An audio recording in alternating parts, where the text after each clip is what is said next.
Welcome to The Explainer. We're getting right into it today because we're unpacking something huge, one of the absolute most misunderstood mental health patterns in the modern world. It's a condition that's literally hiding right in plain sight. Okay, let's dive into this. Take a look at the question on the screen. Are you successful on the outside, but exhausted on the inside? For a lot of you watching, the answer is an immediate, resounding yes. You show up early, you absolutely nail your deadlines, and to everyone around you, you seem totally fine. But internally, you are utterly exhausted. You're overthinking absolutely everything and constantly waiting for the other shoe to drop. This side-by-side comparison really captures the reality of what we're dealing with today. It's called high-functioning anxiety. On the outside, it parades around as success, massive productivity, and being incredibly organized. But on the inside, it feels like pure survival mode. And the crazy thing is, most people operating like this have absolutely no idea there's even a name for what they're experiencing. They just assume it's the mandatory price of achievement. So, here is our roadmap for this explainer. We'll quickly cover the mask of success, the 8 warning signs, the actual cost of overachieving, a highly practical daily management guide, and finally, how to reclaim your mental energy. Section 1. The mask of success. Hiding in plain sight.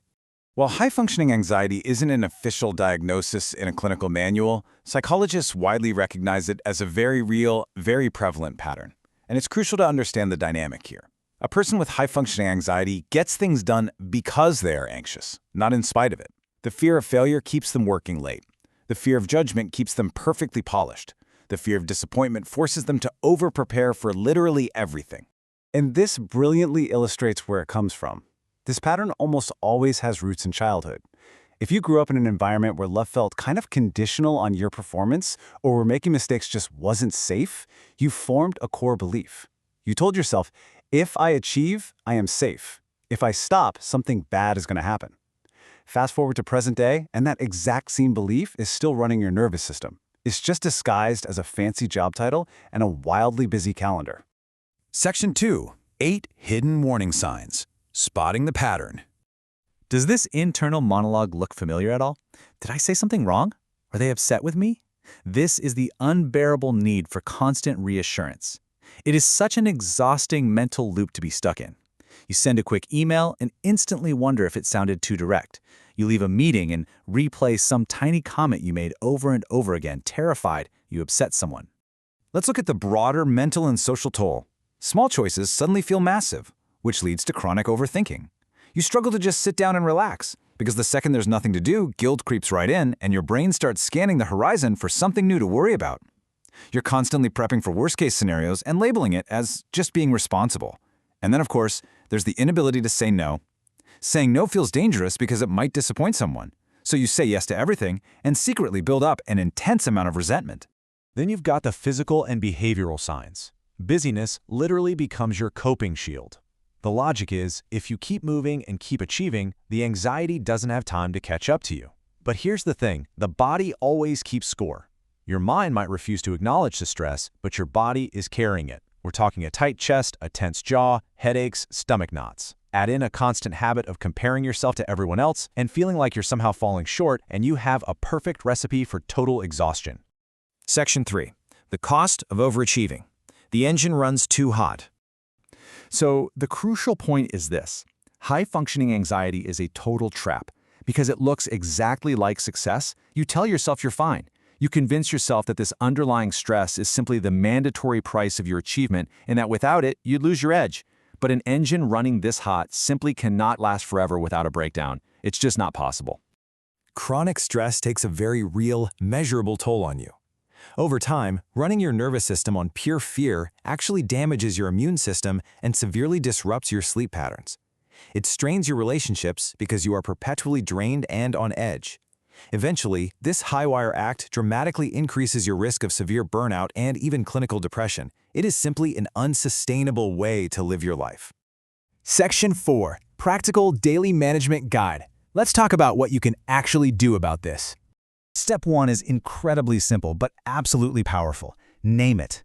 By simply acknowledging to yourself, I have high-functioning anxiety, you begin to separate your core identity from the behavioral pattern. This is so vital. You need to give yourself permission to realize that you are not your anxiety. You are simply a person who is experiencing anxiety. Read this quote and really let it sink in. Rest is not a reward, it is maintenance. We have to forcefully reframe how we view downtime.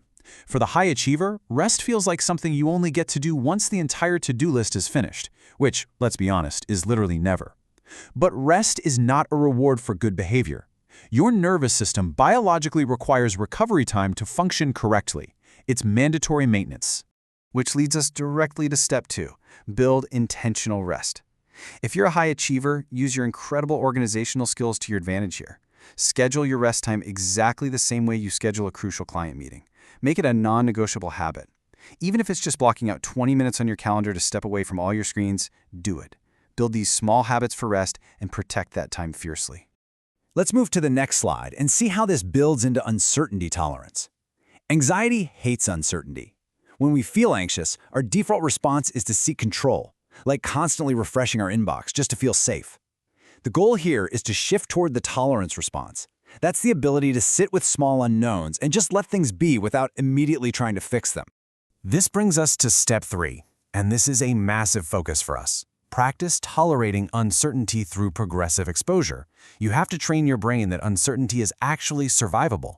So start small. Intentionally don't check your email for an hour. Deliberately let a non-urgent text message sit unanswered for a little while. Take these tiny, slightly uncomfortable steps every single day. You are literally retraining your nervous system to understand that you don't need immediate answers to be safe. Steps 4 and 5 round out our management guide. Talk to a professional. Cognitive behavioral therapy is incredibly well researched for this exact issue. And remember, you do not have to be in a total crisis to deserve support. Finally, question the story your anxiety is telling you. Challenge those distorted thoughts. Ask yourself logically, would I actually lose everything I've built if I just slowed down a little bit? The answer is almost always no. Section 5. Reclaiming your mental energy. Time to reset your mind. Now, what's really interesting about this slide is that we are attacking the core myth of the overachiever head-on. High-functioning anxiety is not a badge of honor. It is not your secret weapon. Your incredible talent, your drive, your intelligence, your capability, they all exist entirely independently of your fear. You are good at your job because of you, not because of your anxiety. I want to leave you with this final provocative thought. Just imagine it. What could you do with your energy if fear wasn't running underneath it? Imagine what you could create, how you could lead, and how peaceful your days could actually feel if you had access to all that incredible energy without a constant current of dread. If you recognize yourself in this explainer, start with step 1 today. Reclaim your rest and reclaim your life. Thanks so much for joining me, and I'll see you next time.